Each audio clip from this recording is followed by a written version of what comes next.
Welcome to PepTalks with Eric, where we shift gears from negative feedback loops and drive towards the life we truly want. I'm your host, Eric Ayers. I believe in the power of Ubuntu. I am because we are. Together, we'll explore how connections fuel our growth and create amazing experiences. In this podcast, we'll tune out the noise of the world and tune into what we really want and what really matters. Guys, welcome to another episode of Pep Talks with Coach Eric. I'm your host, Coach Eric, and I'm super excited for today's episode. I'm going to start by reading his about section from his website. All right. He says when he was quitting his demanding corporate IT job at a customer relations management company, it was a life-changing decision. Burnout pushed him to explore new horizons, leading him to culinary arts, functional nutrition, and sales training. And then each step reignited his passion and guided him back to technology with a renewed purpose to help others make a bigger impact. That's huge. As he's thriving to empower service-based businesses to harness CRM technology to stand out, build lasting, meaningful connections that drive sustainable growth. He's a powerhouse. I call him the networking ninja for so many reasons, and we're going to dive into that. But today's guest is Brandon Drake.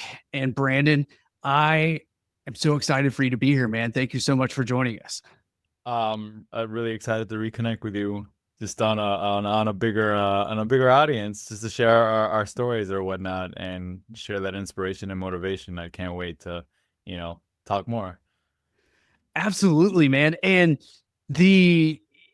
I feel honored and privileged because you've introduced me to so many amazing people, and I'm honored to reciprocate that on a different scale, on a different stage. So thank you for allowing me this opportunity, man. Yeah, I feel the same way. So networking ninja, why do I call you networking ninja? All right, guys. I will get random emails for Brandon that's like, hey, I have a potential connection that may or may not help you, right?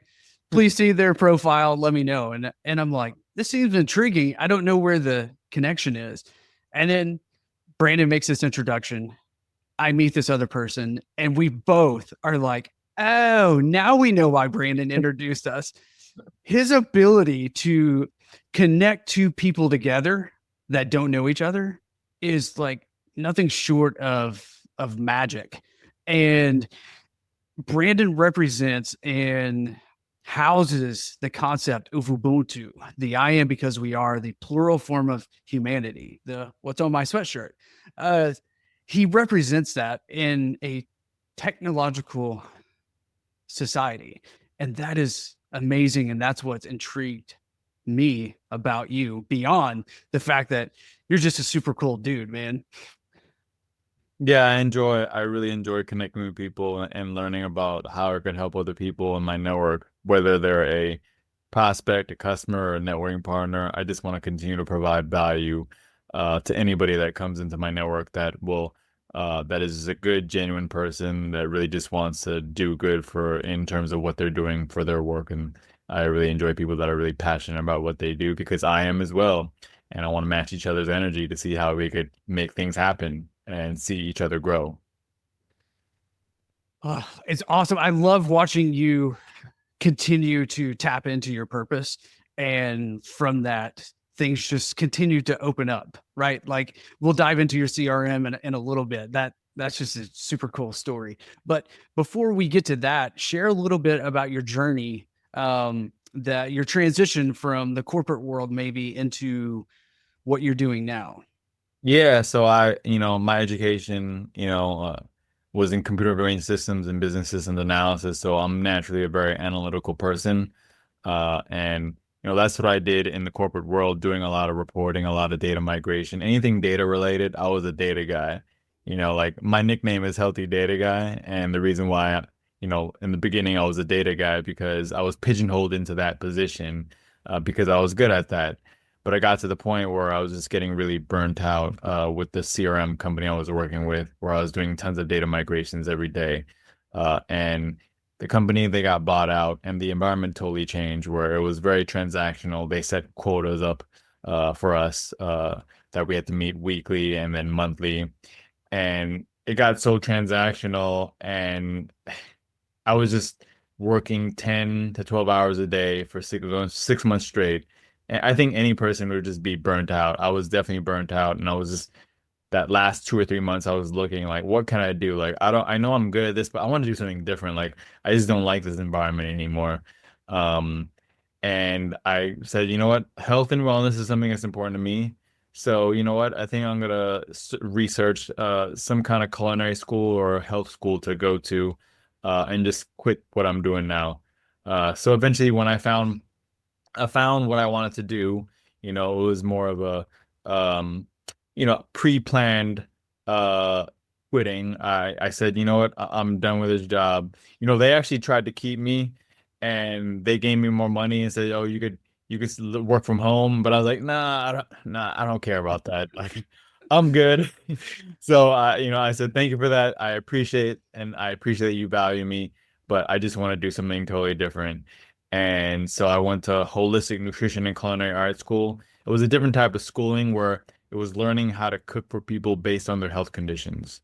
And so it was connected to health and connected to food.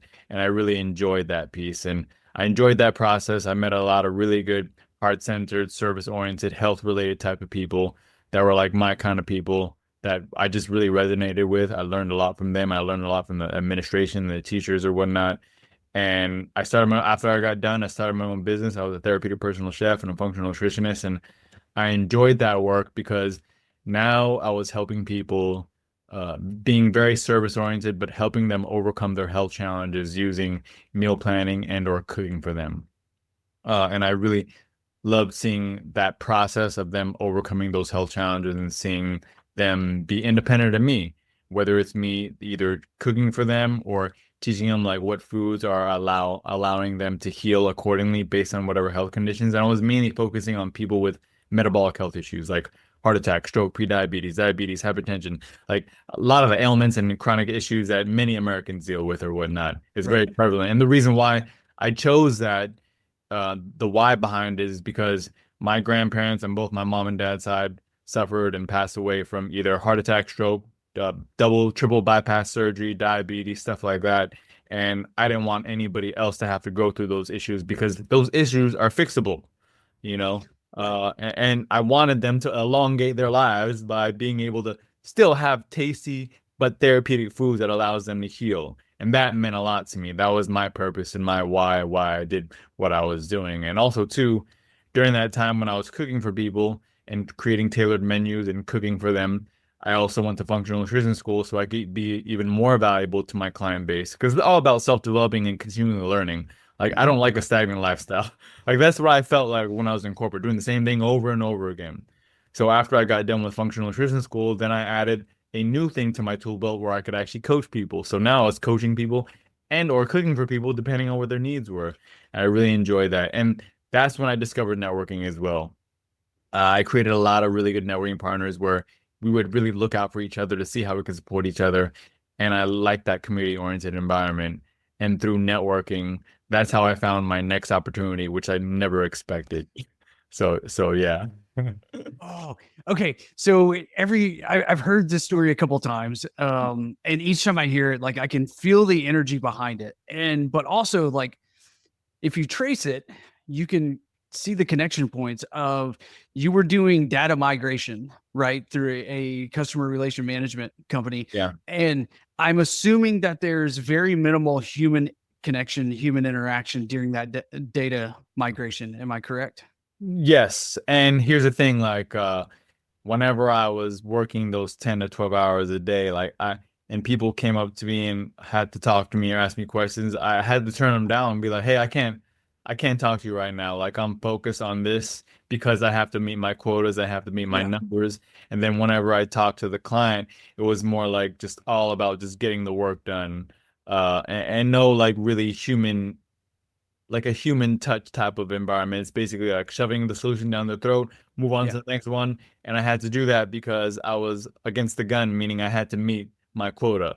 Right. And so there was no like human interaction that was like truly just human, like, hey, how's it going? Like, stuff like that. It's more like business. Let's get it done. Yeah. We have Right. this, you have to do it by tomorrow at 5 o'clock or whatever it may be, Yeah. And that pressure coming from, okay, because I didn't know you then, but I know you since then, and you have a yearning for helping humans, helping people become better people, right? Yeah. So taking that away, of course, that's going to create misalignment, thereby leading to burnout. And then, and I highlight this because most of us find ourselves in these situations at least once in our life to where we're misaligned and we may not even know what it is. But your next step is like, I don't technically know why I'm burned out other than I'm working 10 to 12 hours a day and I'm not. Yeah, I wasn't looking at the inner root cause of anything. Right. Like, say I'm You're burnt just out. like, I don't I'm like out. this. Yeah. I don't like this. Yeah. I want something different. And your next step was something so profound of human service, like in cooking to improve people's health, man. Like at a core level, that is huge. And you probably didn't even think of it as big as it was when you made the decision. It was probably like, this, I don't know what's going to happen, but this is a good idea. And I want to learn this. That's kind of what I was. I don't think it'll happen, but this is really cool. And I want to help people in a different way and more. I thought it was going to be more of a relationship type way anyways. And so I'll go with that and let's see what happens. Let's roll the dice. Something good will come out of it. Yeah, absolutely. And I think like we all have this yearning, this understanding, internal compass of where we need to go. And it's giving ourselves permission to go in that direction. And who knows what'll come from it. And from that, dude, take us into what like developed into what you're doing now, which is besides the networking ninja, you're like your CRM master level Jedi. I think you're a Jedi CRM now, right? Yeah, the level you're at. Yeah. There's a nickname, but yes, CRM consultant. So I never even thought that I would go back into that industry in the CRM industry, because when I quit my job in the CRM industry, and it was a CRM data migration specialist for the car dealership industry. So we're developing CRMs for car dealerships or whatnot. And so I said, I don't think I'm ever going to work in technology or CRMs ever again. And then little did you know, like that I became a CRM consultant. But the way it happened is, I was always using a CRM in my business behind the scenes to keep track of all my customers and prospects and networking partners. So it allowed me to really stay efficient with my time and very organized, because if you're a growing business and you're growing your list of business contacts, it's definitely beneficial to have a CRM so that you don't let any opportunities slip through the cracks. You stay engaged with all your networking partners, customers, and prospects and any other business contacts. That's what it allows you to do. That is the main core of a CRM, to make sure that you stay engaged with people, create strong relationships, and not let any opportunities slip through the cracks. Because if you don't have a system in place, you're probably going to lose out on many opportunities. Right. Yeah. I'm going to pause just for a second. For those listening that this may be the first time they're hearing the term CRM. Oh, yeah. Give a short little 30 second understanding of what a CRM is. Yeah. So a CRM is referred to as a customer relationship management system. There's many CRMs out there, hundreds of CRMs, but the core function of a CRM is to manage all your business contacts within a database. And it keeps you accountable to make sure you stay engaged with these contacts, and then allows you to create opportunities for yourself, whether it's turning a prospect into a sale, into a customer, or turning a networking partner into a really good referral partner, and then being able to identify who's worthy of staying in touch with. Like the CRM will actually be able to tell you that based on like engagement scoring, which measures how active a person is. Gotcha. Because that kind of data is going to give that data is going to give information on who you want to focus your efforts on, because it allows you to make data informed decisions so that you could push your business forward or whatnot. But the main goal is to stay on track with all your business contacts to make sure you don't let any opportunities slip through the cracks. Not having a CRM, maybe like a spreadsheet or a notebook, you're not going to be as efficient. It's going to be inefficient. You're going to be pulling your hair out because you're growing. But that's a good problem to have if you graduate beyond Google Sheets or a spreadsheet or your notebook. It's a great Yeah. problem. Yeah. Yeah. Yeah. Absolutely. Absolutely. Mm. Okay. Thank you for that. So ultimately, like, it's more than a repository of people. It's the ability to almost set yourself up for success and always Yeah. being one step ahead and continuing in a process. So It keeps track of all the interactions that you've had with every person okay. that comes into your CRM, whether it's the phone, if you could record phone calls, you could send SMS text messages, send emails, email campaigns, but it shows all the interaction you've had with a particular person all in one place. So therefore, when you talk to them, you have a more targeted message, and now you remember things about them that are like, wow, he really remembered me. The way to Yeah. make yourself different from everybody else because you're actually paying attention and creating a relationship. Hence the reason why it's customer relationship management. So it's like the digital version Hmm. of when you meet um, a VP of a company, and the next week you run into them again and they remember your name. Right. Yeah. And you're like, wait a minute, they remember my name. It's a human connection of I matter, Yeah. and it creates that. So I love the way you explain that. So, okay. Apologies for interrupting. Keep going. Oh yeah, yeah, no worries. No, so I forgot where we started off at, but that's all right. I think I was getting to how that opportunity came about. So, I was in the background, I was always using a CRM to keep track of all my customers, prospects, networking partners. And one of my really good networking partners recognized that I was really good in technology. He knew I had a background and he knew I used to work for a CRM company. And he gave me a call one day on a late Friday afternoon and it was asking me all these CRM questions. And the questions he was peppering me with reminded me of being a service provider in the CRM company I was working with. And I stopped him. I was like, what's up with all these questions? Like, why are you asking me all these questions? Like, I don't do that anymore. He said, yeah, but you know the answers and you're very good at it. And basically, I just want to know if I could hire you as a CRM trainer or consultant so that you could train me and some of my people on my team to use our CRM to the most of its ability because I like how you use CRMs and I want to be able to replicate kind of how you do it as well. And so when he asked me that, like he already knew I wasn't a service provider. He knew I was in the health and wellness business, but he was still asking me. And so I told him, because I know you very well and you're a very good networking partner, I'll do a month's worth of work with you. And he was okay with that. And the reason why I said a month's worth of work is because I don't want to take so much time away from the health thing I was doing because I enjoyed it. So the goal was to just get everything done within a month and go back to being 100%, therapeutic personal chef, functional nutrition coach. Uh, and I told him, if it was anybody else that asked me this, I would have said, hell no, I don't want to do any of that work. Like, I'm happy with what I'm doing. But because I knew him, liked him, and trusted him, I said, I'll do a month. I'll do a month's work with you. So after my first session with him of training him, I realized the light bulb went off and I was like, wow, I still like this. This is actually really fun. And I liked it even more because it was a totally different working environment compared to working in the corporate world. In the corporate world, it was very transactional, very one size fits all, treat people like numbers because I had to meet my numbers. So I was forced to be in that environment. Right. But like with my first client, I really didn't have any people saying you have to work faster, you have to meet your numbers. Like I could actually take my time and get to know him, his business, his goals, his challenges, his budgetary restraints, and then create and build a solution based on getting to know him and train him and or his employees to make sure that they get the most out of my services that I'm providing to them. And I really enjoyed that process because it was very collaborative. And it reminded me, to be honest with you, it kind of reminded me of me working in the health industry, like coaching people or cooking for people, because both entailed me getting to know my client, getting to know their goals and their challenges and their struggles.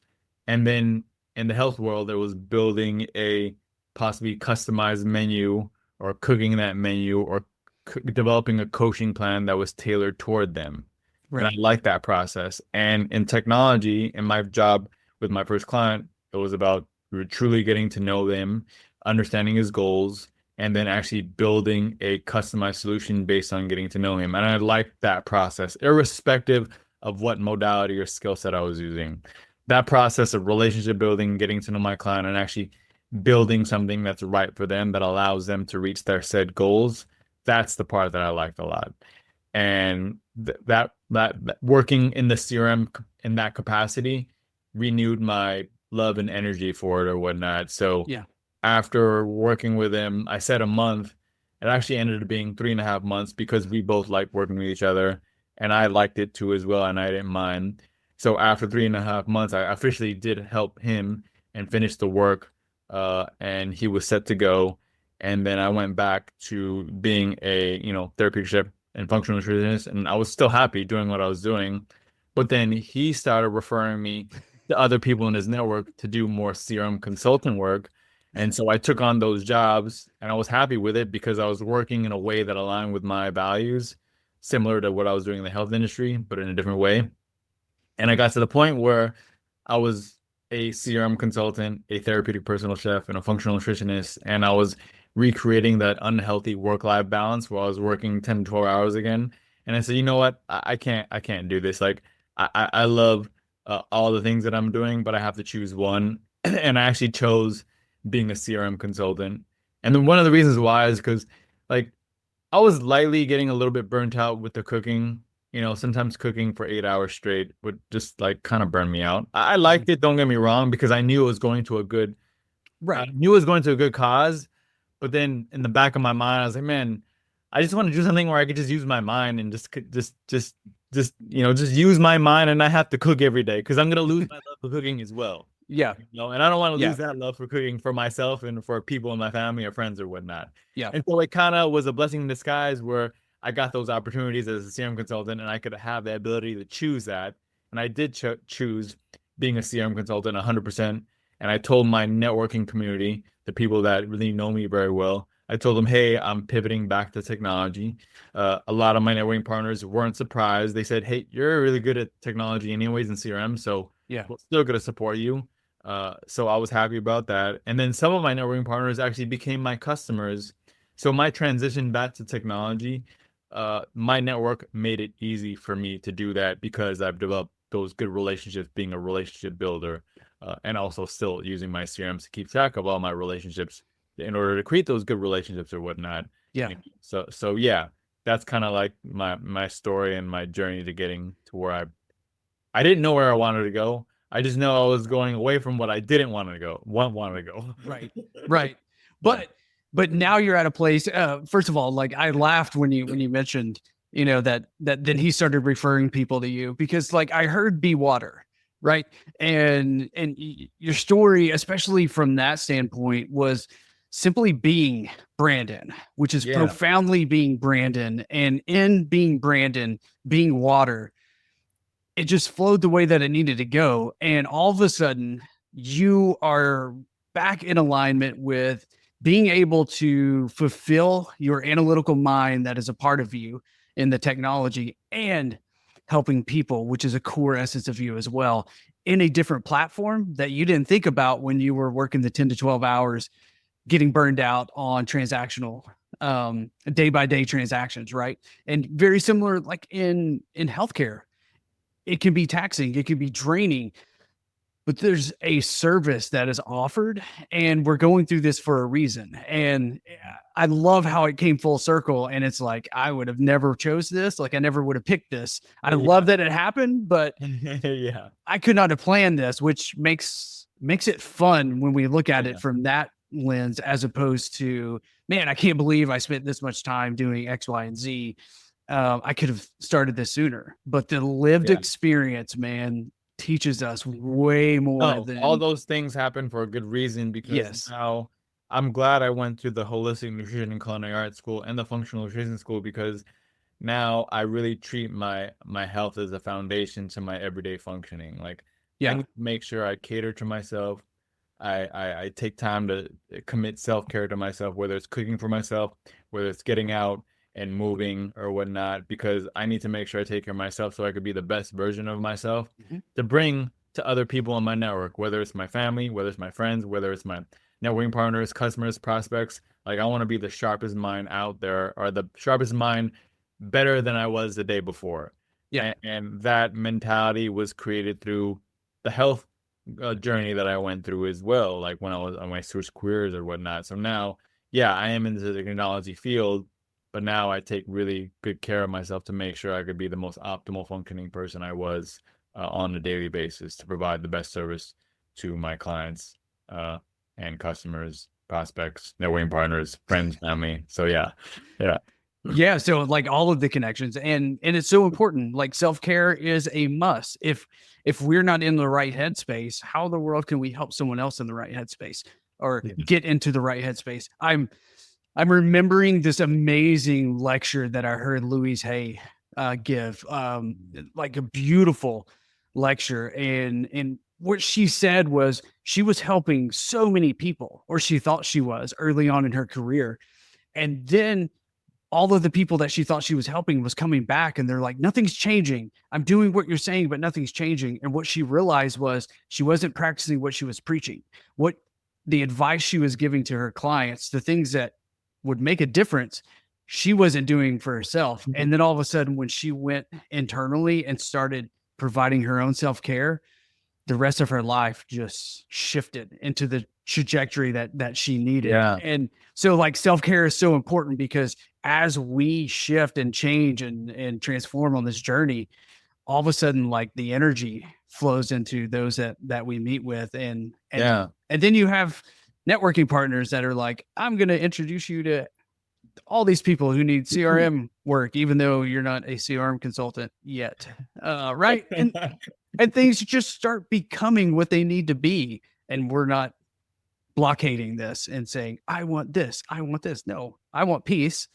I want to help people, whatever that looks like. Let's take our attributes, our superpowers, and let's create something amazing. Right. Yeah. And if I never made that jump to take the risk to quit my corporate steady job that was highly intense, I never would have become the person that I really enjoy being today. Right. Like I never would have took self-care as a high priority. If I stuck in that IT job, I'd probably still be mentally miserable and maybe not the most healthiest person. And by making that change, it made a bigger impact, not only me, but now I get connected and make a bigger impact for other people in my network, or whether they're a customer or networking partner. And that fully aligns with what I do. And that's what brings me joy every day. And I can't wait to wake up every day and do my work because I know I'm making an impact in a way that means a lot to me, Right. compared to what I was doing in the corporate world, where it's like, oh man, I have to get up and do this. Or now it's like, oh, I get to do this. And it's a totally different mindset in what I do. And I'm so happy that I made that change, because now I'm doing things that fully align with my values. I'm associating with people that fully align with my values. Right. Perfect. Yeah. Yeah. And ultimately, like, I don't think there is work-life balance. I think there's simply balance. Like, because if we're seeking work-life balance, then we are putting ourselves into a box of saying, at work, I'm this, and at home, I'm this. How do I balance the two me's? Yes. Instead, how do I be me in every situation and create balance? Right.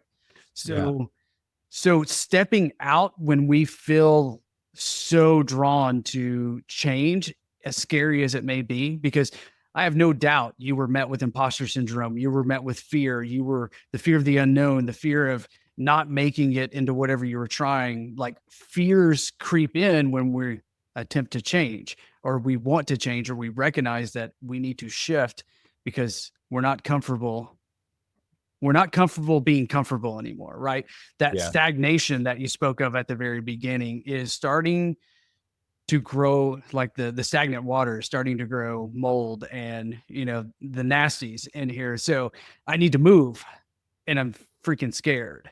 Yeah. So I want to highlight the importance of the energy and the feeling and the self-worth that comes from, as Seth Godin says, dancing with that fear and saying, all right, let's tango, let's go with this, and let's move beyond this, and let's see what we can actually do. What were some things that you did to dance with that fear, to meet that imposter syndrome in the beginning stages? Yeah. So are you talking about dealing with the fear of like quitting my job and leaving stability? And Yes. oh yeah. Yeah. So the way I thought of it is, playing sports growing up and, my dad playing sports, he always would say to me, things like all progress takes place outside the comfort zone. And he would joke with me and he'd say things like, losers play it safe, winners take risks or whatever. And so that was always in my head about like, you know what? Like I just got to get outside my comfort zone, because when I get outside my comfort zone, I'm going to be a better person for it. So I don't know what the future holds. I know I'm going to be giving up stability in terms of a good IT job.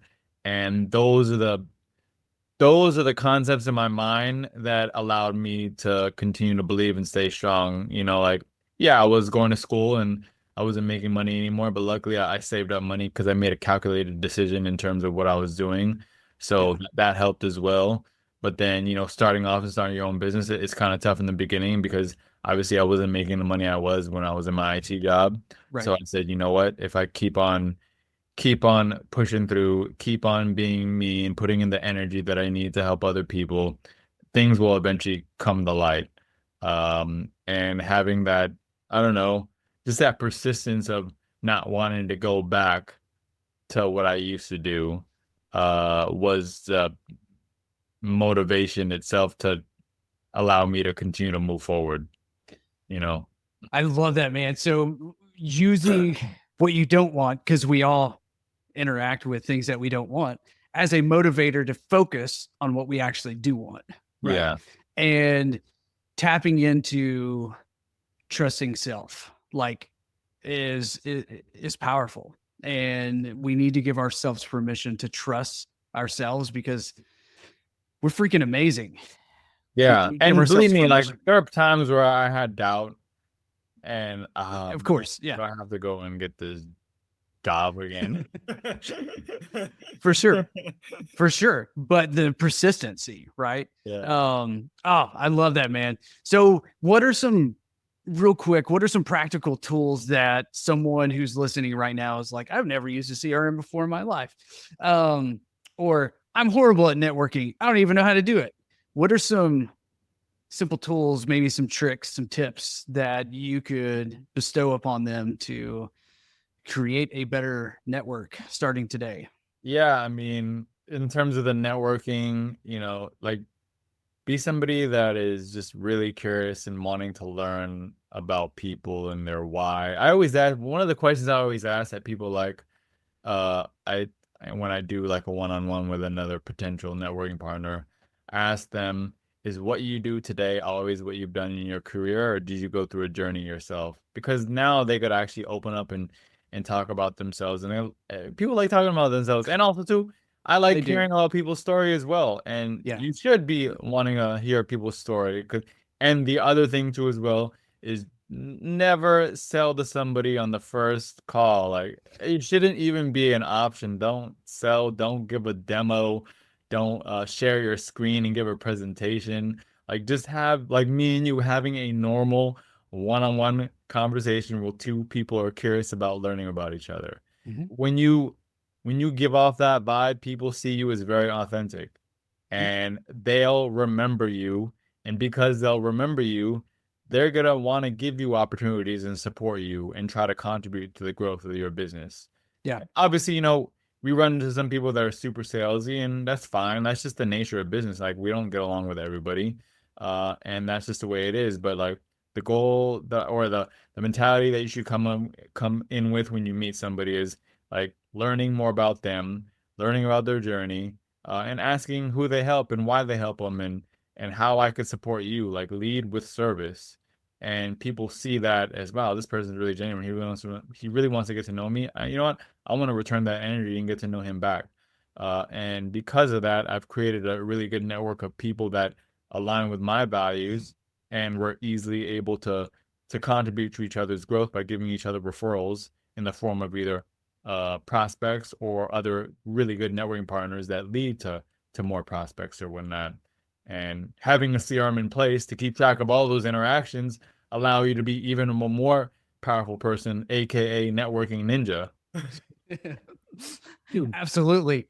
Absolutely. Oh, I love that, because ultimately networking is human connection. It's no different than when we were kids and you meet a new kid for the first time. You're not going to say, hey, come over here and I'm going to let you put together my 10 Transformers, right? No, because he might not even like Transformers. You're going to be like, hey, man, I'm Eric. What's your name? Like, let's get to know each other. And then after that, it's like, oh my God, you like Star Wars? I do too. Let's play Star Wars. And then that kind of builds into this organic attribute sharing and identification of like and how we actually each help other one and another. supporting each other, just because you built that initial bond by just having a free-flowing conversation. Yes. Yeah. Dude, this I could go on for a really long time with this. I appreciate you. I have to tell the audience though, the listeners, like Brandon is one person that each time I've reached out to say, hey, I have this article coming out, like never fails. It is plastered on his social media. Like he is rooting for you. He's rooting for me just as much as he's rooting for himself. And like, if you're listening, please reach out to Brandon and just connect with him. Like have a one-on-one conversation with him. You will not regret it at all. Yeah. And here's the thing, like I feel that I've succeeded when I help other people around me continue to grow and succeed. That's like my mentality of how I feel when I meet those genuine people that also really care about what they do and they care about their network or whatnot. I want to continue to contribute to their growth, because their growth is also my success as well. For sure. And I just want to I joke with people, I just want to have, fun, enjoyable, just really good, natural, organic, non-GMO type of conversations with people. Like, right. Just real. Like, yeah, I love that. I love that. So for anyone wanting to reach out to you, man, where can they find you? Yeah, you can go to healthydataguy.com. It's easy to find me, and you could contact me there. Okay. LinkedIn, Brandon Drake, but healthydataguy.com is probably the easiest to remember. And you'll find me. And like I said, I'm Healthy Data Guy because I have a background in health, and I have a background in data. Hence the reason why Healthy Data Guy is just like memory to like my past experiences. And we're gonna have all of those links below to make it easier. But man, before we say goodbye, is there anything else we may have not covered or anything else you want to share? No, I think we've covered everything. My goal is to just continue to make solid connections with other genuine people so that we can contribute to each other's growth. And if we could do that, then we've made the world a better place. And I felt good that I could go to bed at night knowing that I put in my all, not only to help myself, but to help others. Yeah. Awesome. Last question. What is one resource that you would recommend that completely transitioned or shifted the trajectory of your journey? Whoa, that's a really good question. Dang. Let's see. One resource? Yes, one resource. It doesn't matter what medium it is. Just a resource that is very impactful, or it was to you, that you would recommend. I mean, the one resource that was very impactful, it is one resource, but multiple people. So the one resource was when I started networking and then meeting people who I respected that networked the right way, because I was networking the wrong way. Gotcha. Associated with people, and I learned how to do it the right way. So yeah, I learned a lot by talking to other people that knew how to do it the right way. So eventually I was doing it the right way, and I became and graduated to be the networking ninja. So yeah. And here's the thing, like, just basically, because when you talk to more and more people, you just get better at communicating what you do, who you are. And me coming from the IT background as a typical IT guy that just wanted to do my work and go home, I didn't really have that much interaction. So by me quitting my job and starting networking, it allowed me to have to open up my shell to become the ambivert, meaning I could adapt to being an extrovert when it's needed to be. Right. Because I'm naturally an introvert. But I would probably say, like, the talking and the communication and going to networking events and observing people who carry themselves the right way. Like, try to connect with them, Yeah. try to talk to them, see how they treat other people, and try to add that skill set to your tool belt that allows you to become more valuable and more people remember you or whatnot. So yeah, it's one resource, but multiple people. For sure. We learn from people. Like, we Absolutely. learn interacting with people. Absolutely. Yeah. Awesome, man. Thank you so much. So guys, hopefully you have resonated with this conversation and understood that our journey creates who we need to become. We go through trials, we go through things that are uncomfortable, and it prepares us to become who we are meant to be in various different ways. And then we can retrospect, look internal, and identify, well, this is why I went through this. This is why this was needed in order to bring me to now. And that is that's one of the reasons why I love Brandon's story, because it highlights that so well. And know that whatever problems you're having, whatever uncomfortableness you're going through, it's there to strengthen you.